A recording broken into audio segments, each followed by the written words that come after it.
experts on domestic terrorism will speak tomorrow night in a virtual event hosted by St. Norbert College. It comes as the Department of Homeland Security is calling domestic extremist groups one of the greatest threats to the United States. New at 4, how the college hopes the discussion can lead to some change.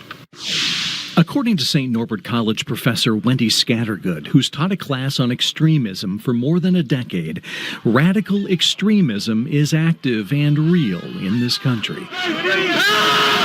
It's everywhere. I mean, there is no community that's completely insulated from it. And as we know, that in October of 2020, there was the plot to kidnap Governor Whitmer in Michigan, and of course, some of those folks were from Wisconsin. Scattergood will be part of a panel tomorrow night for a virtual discussion titled Homegrown Hate and Domestic Terrorism, hosted by the Norman Miller Center for Peace, Justice, and Public Understanding at St. Norbert College. The featured speaker is Daryl Johnson, a former lead analyst on domestic terrorism for the Department of Homeland Security, who back in 2009 warned the country wasn't doing enough to combat right-wing extremism.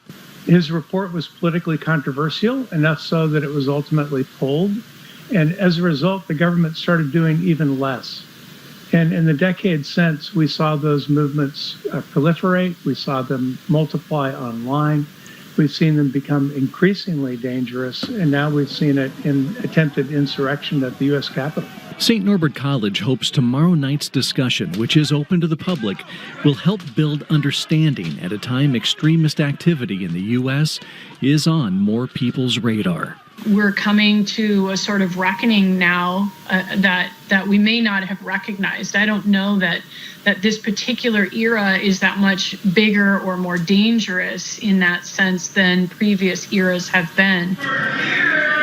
But certainly our awareness of it and our outrage about it, I think, is what's completely different.